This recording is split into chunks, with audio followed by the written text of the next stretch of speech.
Olá pessoal, sejam bem-vindos a mais um GoCast, o podcast oficial da Go Cursos. E hoje nós vamos tratar de um assunto sério, que está em pauta atualmente. E para conversar com a gente, trouxemos o professor Hugo Vilela, professor de Geografia, professor? E antes que eu fale mais alguma coisa, eu quero que o senhor se apresente e fale também sobre a sua carreira. Meu nome é Hugo Vilela, como você falou, né? Muita gente me conhece por Hugão. Dá para perceber pelo tamanho. E eu sou professor de Geografia já há 25 anos, né? Me formei na Universidade Federal de Pernambuco e já exerço essa profissão há tanto tempo em várias escolas. Acho que é difícil aquele colégio que eu não tenha passado por ele ainda, ou não esteja trabalhando, e gosto muito desse tema, né? Trabalho há muito tempo com esse tema de meio ambiente, de impactos ambientais, de mudanças climáticas, quer dizer que é um tema bem atual, embora a gente trabalhe já há tanto tempo. Certo, professor. E aí, pra gente começar, eu vou para uma pergunta bem base pra gente começar, né? Essa conversa. O senhor pode ficar à vontade para explicar, para falar, tá bom? O que são exatamente essas mudanças climáticas? Como a gente pode definir? Existem várias alterações, né, que o homem vem percebendo ao decorrer de algum tempo, que na sua grande maioria são mudanças causadas pelo próprio ser humano, né? Mas a gente não pode deixar de lembrar que muitas delas também são fenômenos naturais. O que ocorre no nosso planeta, muitos dos fenômenos são cíclicos, né? Como os períodos glaciais, os períodos de aquecimento, eles sempre ocorreram, né? Mas hoje, muitos desses fenômenos são intensificados pela ação do homem.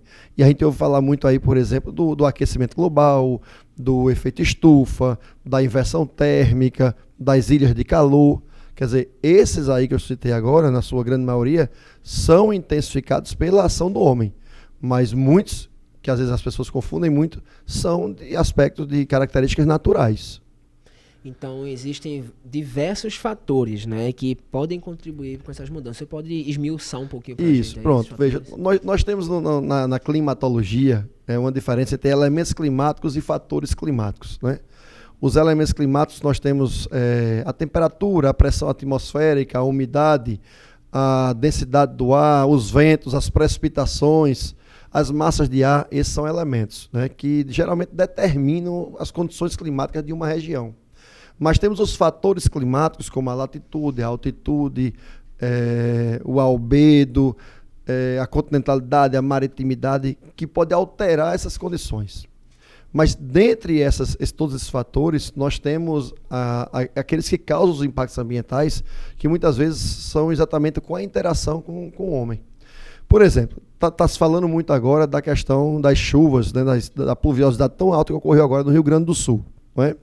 Então, às vezes as pessoas apontam que foi o aquecimento global, outros apontam que realmente foi uma causa natural. Pode até ser que o aquecimento global tenha, né, alguma influência sobre isso. Mas, a priori, não. A priori foi um fenômeno natural. Na verdade, talvez 3 fenômenos que aconteceram no mesmo momento, numa mesma localidade, né? Para esmiuçar, como você falou, a gente teve aí o avanço de uma massa fria que veio do sul do continente, do sul do hemisfério sul, avançando sobre o continente sul-americano. Tivemos aí a questão que a gente chama de os rios voadores, que alguns chamam também de massa equatorial continental, que aumenta a umidade na região equatorial, na região da floresta amazônica, por conta da evapotranspiração. Então essa umidade fica muito forte na atmosfera.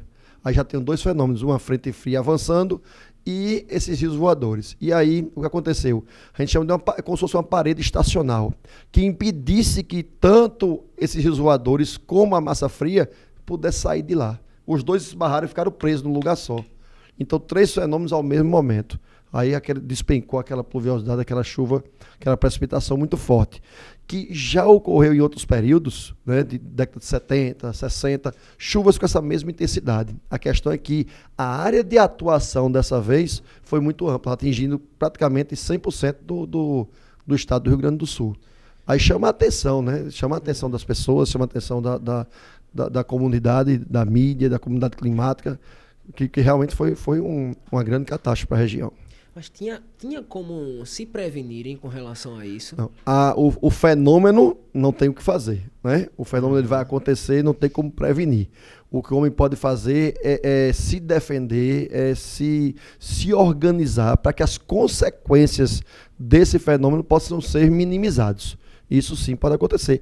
Que hoje é o grande problema, isso não é a curto prazo, né? Isso é uma questão de urbanização, a questão de organização das cidades. Isso não vai se resolver do dia para a noite, né?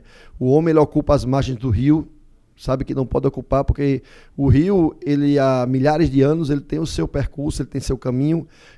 A gente sabe que existe o período das chuvas, o período da estiagem, e no período das chuvas todo o rio ele vai transbordar, ele vai ocupar suas margens, mas o homem vai e ocupa essa mesma margem, dividindo o espaço com o rio. E ele sempre vai correr o caminho dele, independente. E desde que o mundo é mundo, vai chover e esse rio ele vai aumentar seu volume de água. Sim. Então o homem vai e ocupa as margens do rio. Tem as encostas, né? Então sabe-se que é perigoso ocupar as encostas, e se ocupa as encostas, é evidentemente que a gente sabe das condições de quem ocupa é porque está precisando ocupar. Exato. Mas aí cabe também ao poder público organizar, né, esse tipo de ocupação, recolocar as pessoas em lugares adequados. Então é uma série de fatores que trazem como consequência, não como causa desse fenômeno. Então o homem foi atingido, o ser humano foi atingido, foi.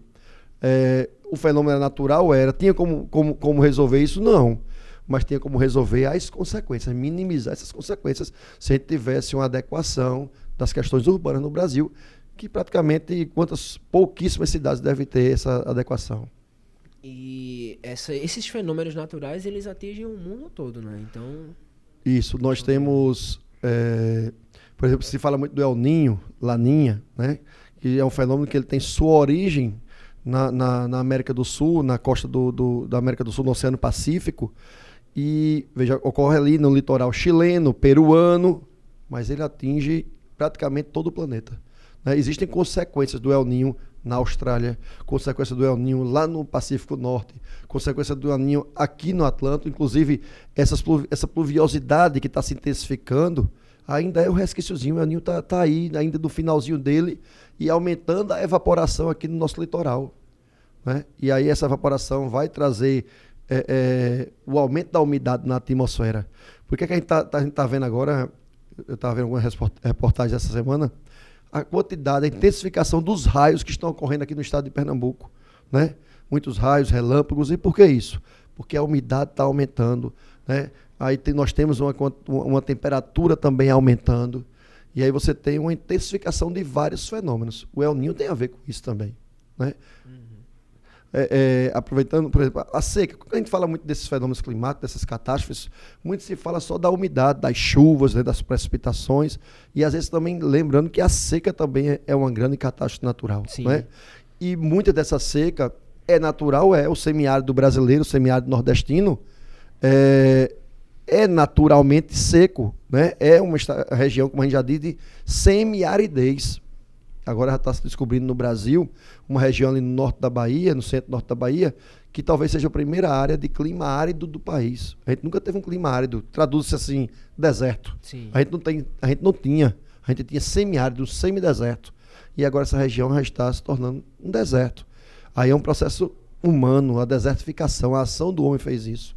Mas também existe a questão natural, a gente tem uma seca grande na bacia do Rio Amazonas, por exemplo, na bacia amazônica, né? Um período de estiagem grande que fez com que o rio diminuísse seu volume de água.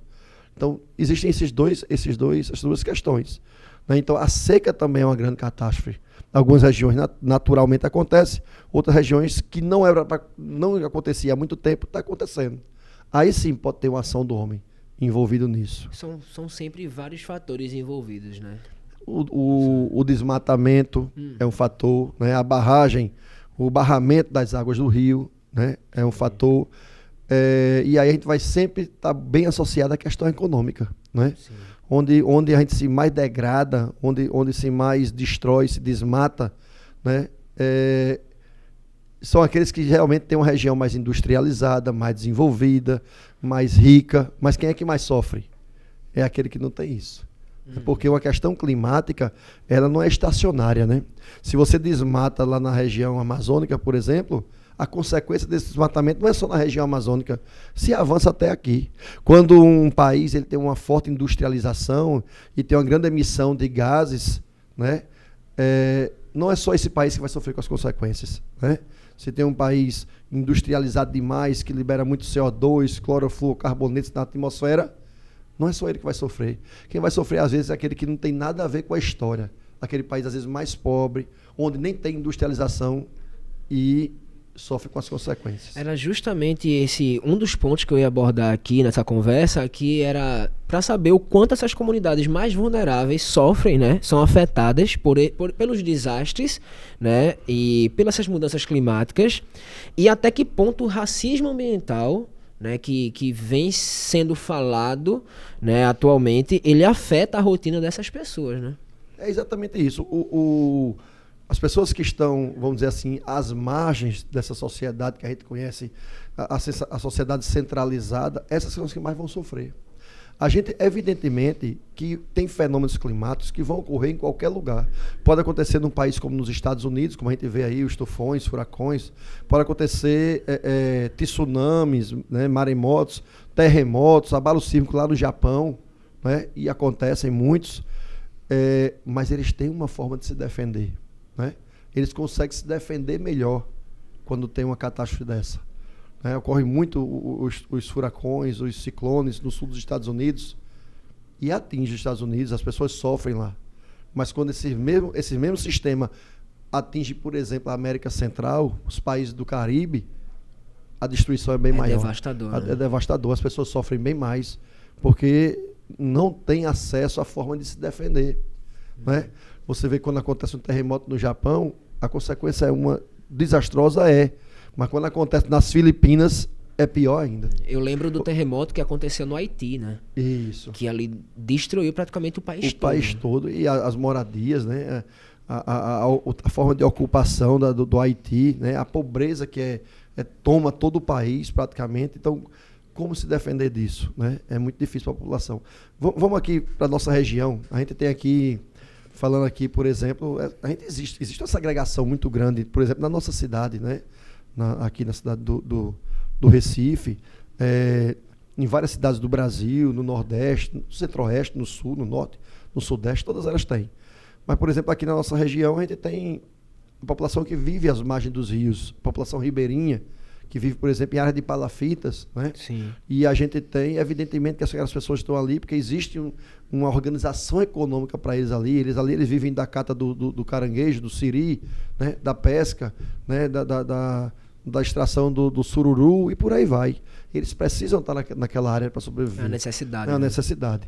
Mas aí eles ocupam aquela área e a natureza ela vai responder a essa forma de ocupação. Então, tem o período das chuvas, que todo mundo sabe qual é o período das chuvas daqui, né? Sim. Todo mundo sabe. A gente sabe que chuvas aqui é de outono e de inverno. Então, no mês de março, elas começam a se intensificar. Vamos aí até agosto, setembro, com fortes chuvas. Então, por que não se organizar para defender essa população que está muito mais exposta a essa subida do nível da água, essas chuvas mais fortes, população que mora nas áreas de morros, de barreiras, onde a gente tem um solo argiloso aqui em Recife, esse solo sofre com deslizamento, todo mundo sabe disso e sabe qual é o período que isso acontece mais provavelmente. Então, por que não proteger essas pessoas mais vulneráveis, né? Vamos dizer, como você falou, o racismo ambiental, né? Isso. Proteger essas pessoas que são mais vulneráveis, estão mais expostas a isso. Não que a população mais rica também não seja atingida. Sim. Mas de alguma forma talvez tenha mais condições de se defender quanto a isso. Exato. E a gente vê que isso tudo é geopolítica, né? Geopolítica e econômica, tudo envolvido dentro desse âmbito, né, professor? A geopolítica, a economia, o meio ambiente, né? A geografia, tudo isso aí é tudo dentro de um mesmo pacote, né? Mesmo dentro de um mesmo saco. Não tem como você desvincular a questão ambiental hoje da questão econômica. Você vê, o Brasil hoje é um dos maiores celeiros mundiais, né? Eu quero dizer que é um dos maiores produtores agrícolas do planeta. A gente produz nas mesmas áreas que a gente produzia praticamente 100 anos atrás. São as mesmas áreas, mas a gente bate recorde todos os anos. Né? Por conta de quê? A Revolução Verde, o avanço da tecnologia, né? Uma produção muito mais mecanizada, uma produção onde a gente tem uso de agrotóxicos, fertilizantes, adubos, mas contra a natureza ninguém pode. Por mais tecnologia que tenha no campo, por mais intensiva que seja essa forma de cultivo, se der uma geada forte, uma chuva intensa ou uma estiagem muito intensa, quem vai sofrer é a população, porque isso vai mexer no bolso de quem produziu e vai mexer no bolso também de quem é consumidor. De quem vai consumir, né? A natureza, ao mesmo tempo, ela é linda e é cruel, mas ela é isso mesmo, sempre foi, né? Isso. Não tem pra onde correr. Não tem pra onde correr. A gente tem aquele filme que eu acho que todo mundo aqui já assistiu, toda criança gosta, A Era do Gelo, né? Sim. A Era do Gelo, ele mostra bem alguns aspectos, em outros, normal, que falha em algumas coisas conceituais, mas mostra bem ali o período glacial. Existiram períodos glaciais no nosso planeta, né? Existem períodos também de aquecimento no nosso planeta, né? Que a gente não sabe bem quais são esses períodos qual é o período que vai ocorrer o aquecimento, qual é o período que vai ocorrer a glaciação. Estudiosos às vezes determinam, né, que daqui a pouco tempo vamos ter uma glaciação, outros já dizem que pode ser que vai aquecer, vai aumentar a temperatura, mas um fato é que esses fenômenos são naturais, mas o homem hoje, ele é o maior agente externo do nosso planeta. Ele é o homem que ele é o fator que mais intensifica essas questões ambientais. Ou seja, não quero agredir não, mas nós somos grandes destruidores do nosso planeta. O nosso planeta tem 4 bilhões e meio de anos. 4 bilhões e meio. Né? Nós estamos aqui, isso aqui, ó. O registro do homem aqui no Brasil, por exemplo, dá de 25 mil anos nós temos. Então, e a gente já foi capaz de destruir o nosso planeta. Né? Então, nós somos o grande agente destruidor. Eu acho assim, na minha opinião, né, que o homem acaba se autodestruindo, né? Porque eu creio que o planeta, de modo geral, a natureza, ela vai continuar. A gente não. Eu enxergo dessa forma. Mesmo ela sendo bastante agredida por nós mesmos até, mas a gente se acaba. Mas ela vai continuar. A história do nosso planeta mostra que ele arruma um meio. Exato. Ele sobrevive sempre. O maior exemplo que a gente pode citar aqui é a extinção dos dinossauros, né? Pois é. Aqueles seres gigantescos, né? Monstruosos, ferozes. Outros não, ferozes, fortes, aguerridos, e desapareceram do planeta, né? Desapareceram. Outros grandes animais também, já nessa era nossa cenozoica, que a gente chama, como aí voltando à Era do Gelo, o mamute, o tigre dente de sabre, né? Desapareceram, né? Também desapareceram. Espécies de vegetais desapareceram, né? Continentes desapareceram, outros continentes se formaram e o planeta continua aqui. Exato. Né? Então o homem tem que se cuidar, porque o planeta vai continuar. É uma luta que a gente sabe que a gente não vai ganhar. Ganha não. A história mostra que não ganha não. Pois é. A gente tem... Por exemplo, a gente mora aqui no Brasil. O Brasil é um país que, vamos dizer que naturalmente, ele dá condições que a população diz assim, aqui é bom de se morar, né? Sim. Porque a gente aqui não tem grandes tremores, né? Grandes terremotos, a gente está em cima de uma placa tectônica, a gente não tem atividades vulcânicas hoje mais, né? Nós não temos um tsunami para nos agredir aqui. O que a gente tem são fenômenos climáticos. E mesmo assim também vale lembrar que não são tão intensos como o que ocorre em outros lugares do mundo, né? Então, aqui na região Nordeste, por exemplo, a gente é bem tranquilo quanto a isso, a não ser, claro, com as fortes chuvas que atingem nossas cidades, que na verdade, como você falou bem agora há pouco, sofremos muito mais com isso, mais por conta do tipo de ocupação que a gente teve. E não só pela questão climática. Porque, como eu já disse, as chuvas acontecem há muito tempo e vão continuar acontecendo. Só precisa a gente se organizar para receber esse período das chuvas. Às vezes é uma coisa simples, saindo um pouco dessa questão do macro da geografia. Às vezes tem um prédio na sua casa, às vezes na minha casa eu tenho uma área que quando chove, pinga dentro da casa o tempo todo, aí cai água no computador, aí estoura tudo, pipoca tudo. Quer dizer, minha casa foi feita só para o período da seca, foi só para o período que não chove. Quando não chove, ela não está preparada, não. Né? E você perde, às vezes, um bocado de coisa porque você não se preparou. Então faz isso antes. Não sabe que aqui começa a chover em março, com mais força. né? Então, em janeiro, faz as obras de contenção, faz o muro de arrimo, né? Sim. Coloca, se tiver, claro, isso muito primariamente, coloca as lonas, né? Isso é muito primário ainda, mas faz as coisas, porque a gente já sabe que o período de chuva é da gente. A musiquinha, a música do nosso Luiz Gonzaga, que diz, vai São João do Carneirinho, você é tão bonzinho, fale com São José, peça para ele avisar, peça para o meu milho dar 20 espigas em cada pé, né? Quer dizer, e São José vem de março, né? Sim. E depois São João vem em junho. Quer dizer, ele quer que você plante lá em março para poder em junho você colher. É o período de chuva da gente, a gente sabe disso. Então por que não se proteger desse período de chuva? Pois é. Daqui a 100 anos, acredito eu, com certeza 70, 50, sim, 100 anos, acho que sim também, vamos ter essas chuvas nesse mesmo período, poxa. Sim. Nesse mesmo período, todo ano, e por que não se organizar? É como você mesmo falou no começo do nosso podcast, é sempre tudo muito cíclico. Isso. Sempre acontece, talvez nas mesmas regiões, no mesmo período de tempo ali, né, do ano. Isso. Sempre tá voltando. E aí eu vou fazer uma pergunta até pessoal, com base nos seus estudos, nos estudos que outros pesquisadores fazem, onde vamos parar com essa intensidade essas intensidades climáticas e pela ação do homem também? Existe algum medo, algum receio, ou é algo que a gente pode tentar contornar ainda? Eu não sou daquela teoria da terra arrasada, não. E aí vamos defender agora a população, vamos defender os seres humanos agora? Sim. Eu acredito que hoje, eu sou de uma geração, né? Eu acho que você é de uma mais nova, mas eu sou de uma geração, a gente viu muitas transformações, né?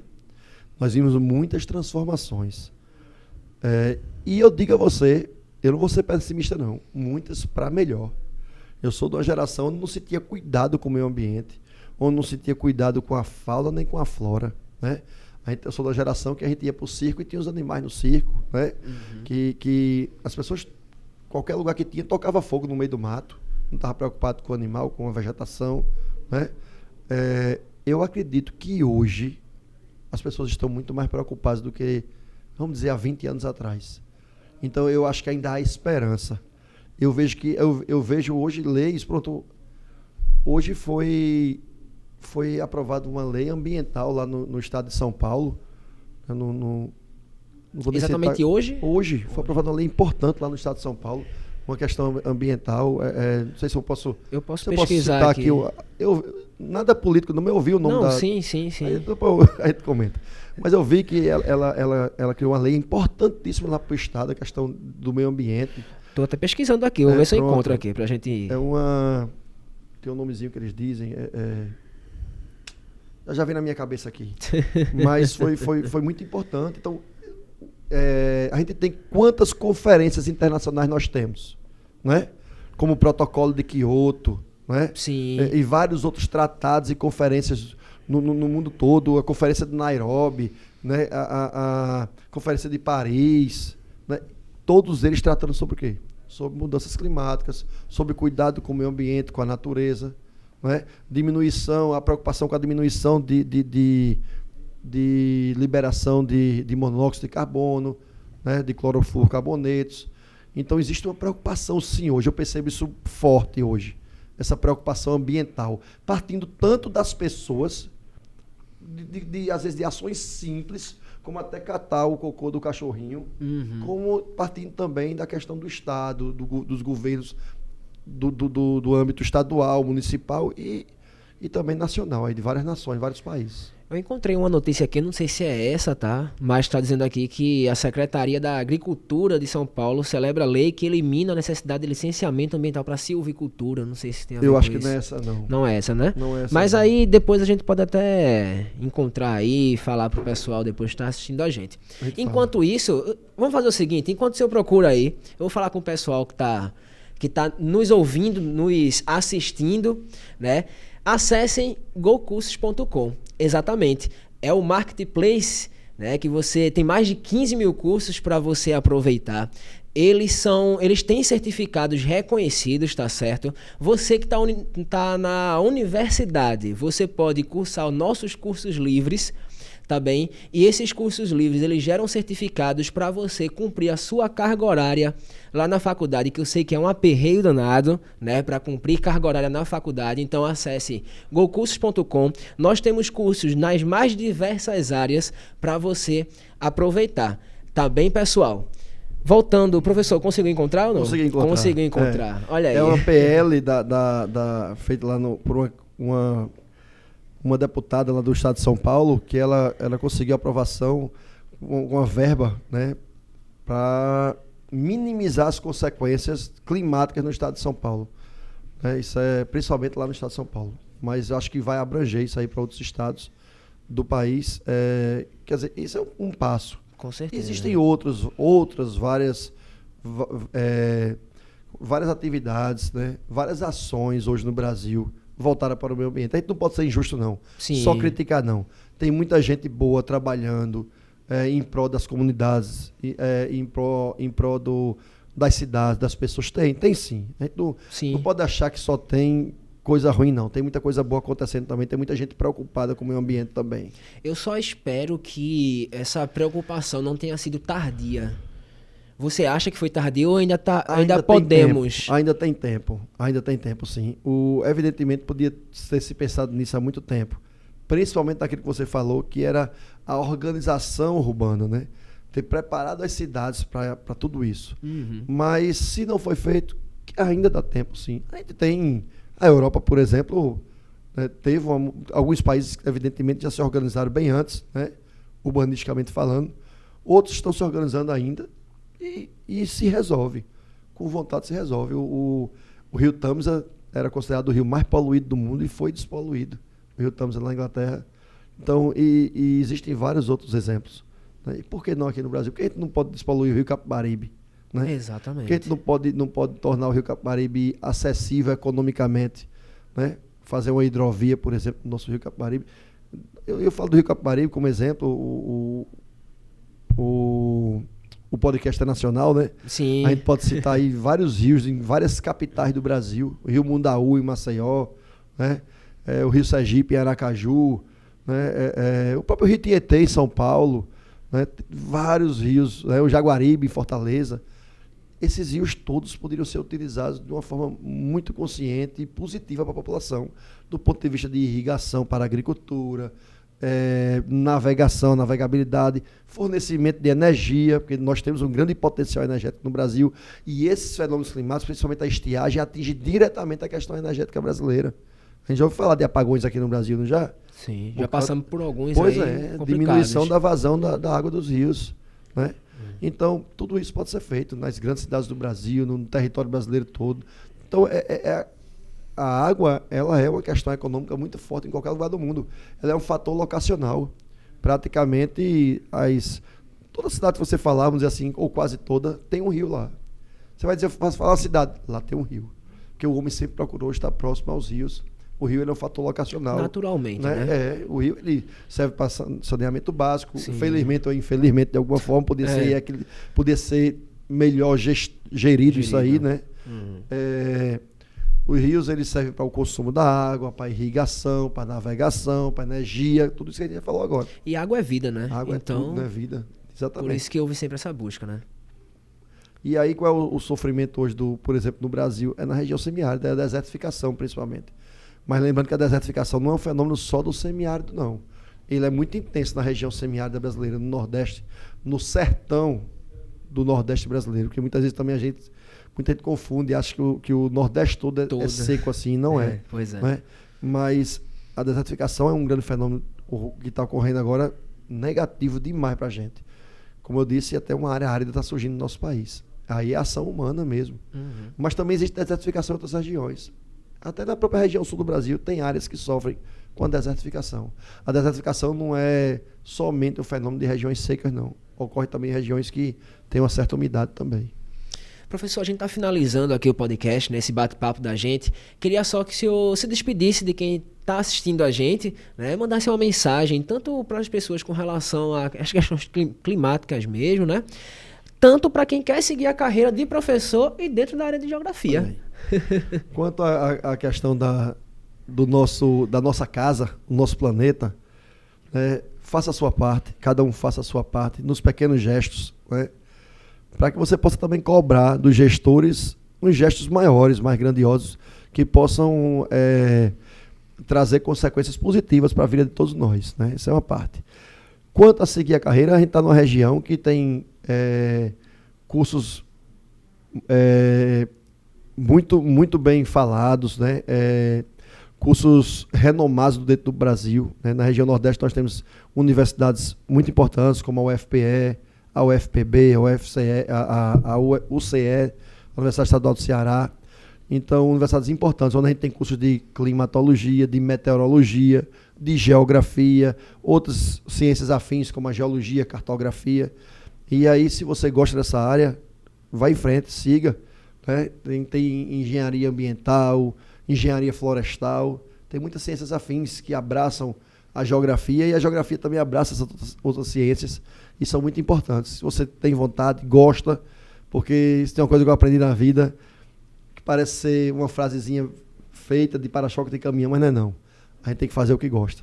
Quem faz o que gosta e já se aperreia, imagine fazer o que não gosta. Aí é que é bronca. E entender também que você pode estar gostando de fazer algo agora, você conclui lá, estuda. Por exemplo, eu fiz jornalismo, sempre gostei de jornalismo, certo? Hoje em dia estou estudando psicologia, e é algo que eu também gosto. Então a gente tem essa fluidez aí também, né? Eu faço mais ou menos por aí. Eu sou professor de geografia, né? Me considero um bom geógrafo assim, no que diz respeito à politização e cuidado com o ambiente. Sou músico, né? Tenho uma banda de forró que agora no São João tá pegando fogo. Né? Sou de tudo um pouco. Muito bom.